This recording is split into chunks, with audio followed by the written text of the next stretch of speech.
मनोज, क्या ये नूरा कुश्ती हो रही है? दोनों लड़के साथ रहेंगे। नीचे वाले स्थानीय नेता तो बोलते हैं, वो तो ताल ठोकते हैं, नंबर भी बढ़ाते हैं। बस यहीं तक है कहानी, या कहानी में कहीं पेच भी है? देखिए, उत्तर प्रदेश की अगर आप बात करेंगे तो कांग्रेस की अपनी जमीन खोई हुई है। हाँ, इस बार गठबंधन के साथ उन्होंने बेहतर प्रदर्शन किया है, लेकिन विधानसभा चुनाव रहे हो या इससे पहले एक लोकसभा चुनाव रहे हो, उनमें कांग्रेस की जमीन खोई हुई थी। रायबरेली और अमेठी तक ही बेसिकली वो सिमटे हुए थे। लिहाजा समाजवादी पार्टी का जो स्ट्रक्चर है, जो ग्रॉस रूट लेवल तक उसके कार्यकर्ता है, जो मुलायम सिंह बना गए थे और अखिलेश यादव ने इस चुनाव में पीडीए फार्मूले के तहत जो टिकटें बांटी जाति और धर्म को देखते हुए, उसके बाद कांग्रेस का यहां पर जो अनुपात होगा, जो प्रोपोर्शनेट रेशियो होगा, वो यहां पर किसी भी हालत में सहारे पर रहेगा समाजवादी पार्टी के। ये 10 सीटों का मसला है। मान के चलिए कि एक तरीके से एक छोटा चुनाव है। इस चुनाव के लिए 2027 या उससे पहले किसी तरीके की टूट फूट का कोई एक बुनियाद तैयार करना किसी कांग्रेस या किसी समाजवादी पार्टी को शायद नहीं कबूल होगा। और मुझे जो जानकारी है, शायद 10 सीटों में 3 सीटें कांग्रेस को मिलने की संभावना है। बाकी 7 सीटों पर समाजवादी पार्टी ही खुद लड़ने जा रही है। खैर, गाजियाबाद और मीरापुर 3 सीटें जो मुझे जानकारी मिली समाजवादी खेमे से कि खैर दे देंगे अलीगढ़ वाली, गाजियाबाद दे देंगे और मीरापुर दे देंगे, बिजनौर वाली। मीरापुर दे देंगे जी जी जी, बिजनौर वाली। ये 3 सीटें उनको देने की बात चल रही है। और ये ऊपर से एक नूरा कुश्ती का जो एक तरीका होता है ना, कि देखें सामने वाला हमारी उस पर क्या रिएक्शन देता है, तो वो रिएक्शन क्या मिल रही है। अब आया ना, अब आया एक इंटरेस्टिंग अध्याय। ये बीजेपी में क्या हो रहा है। ये 10 सीटों में से पहली बात तो आरएलडी और संजय निषाद को कितनी मिलेंगी, ये तो साफ हो गया है कि ओम प्रकाश राजभर और अपना दल, अनुप्रिया पटेल वाला जो दल है, उनको कुछ नहीं मिलने वाला। ये अपने आप में एक दिक्कत पैदा कर देगा क्या एनडीए के लिए, या कर सकता है? देखिए, जिस तरीके से अनुप्रिया पटेल लगातार भर्तियों और आरक्षण को लेकर सक्रिय है, तो जो अंदर खाने की खबर है, कुछ एक नॉकिंग फूलपुर वाली सीट को लेकर जरूर हो रही है कि वो अपना दल उसको मांगने की कोशिश में है कि फूलपुर की सीट कम से कम एक हमको दे दी जाए। रही बात इस पूरे एनडीए की, तो इस एनडीए से ज्यादा बड़ा झंझट तो खुद बीजेपी के अंदर है।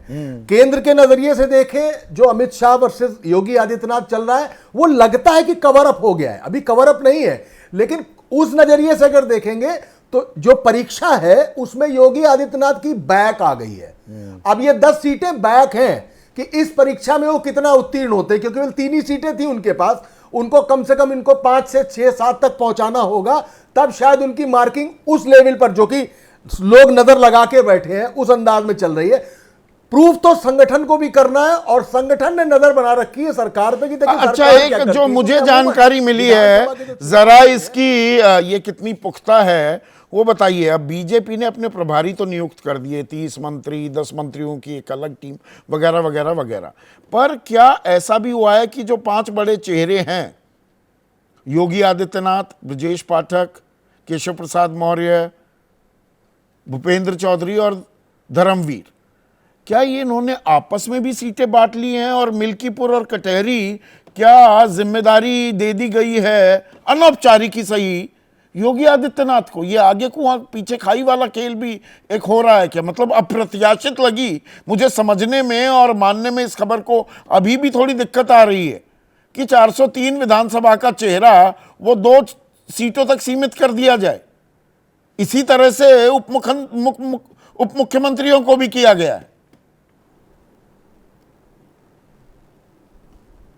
देखिए, ये 10 सीटों के उपचुनाव अगर देखे जाए, तो योगी 1 में जो उपचुनाव हुए थे, उसमें सरकार रहते हुए भी कैराना और गोरखपुर की सीटें हारी गई थी। वहां भी उपचुनाव हुए थे, तब वो सीटें हारी गई थी। अब इन सीटों को लेकर जब आप लोकसभा वाले जो पिछले 4 जून को नतीजे आए, उसके बाद देखते हैं, तब ये 10 सीटों का उपचुनाव जो है, ये बहुत बड़ा चुनाव नजर आने लगता है। ऐसे में एक एपेक्स तैयार किया गया है, जिसमें योगी आदित्यनाथ, भूपेंद्र, धर्मपाल दोनों डिप्टी सीएम, वैसे यूं देखा जाए तो अमूमन प्रभार ब्रजेश पाठक के पास कानपुर का रहता है, लेकिन खुद शाहजहांपुर में सुरेश खन्ना को कानपुर का प्रभारी बनाया गया, जो सीसा मऊ सीट है उसका प्रभारी बनाया गया, and he will final the ticket. वो टिकट फाइनल करें, हालांकि टिकट फाइनल केंद्र से ही होगा एक तरीके से, जैसे पहले भी हुआ था। उन मीटिंग्स में ये आते हैं।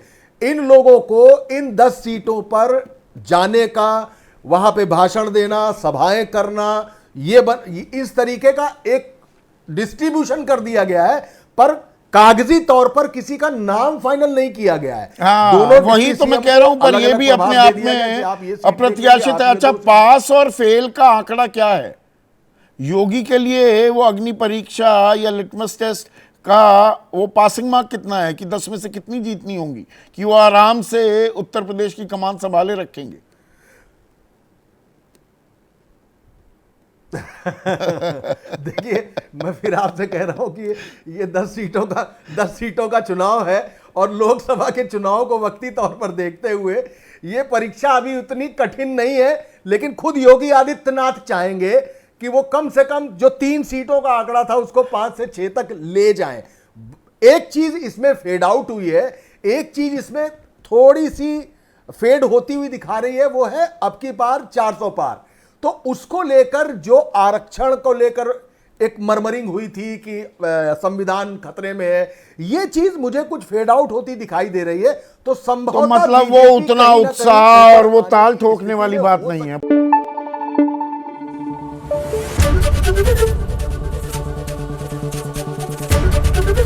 एबीपी न्यूज आपको रखे आगे।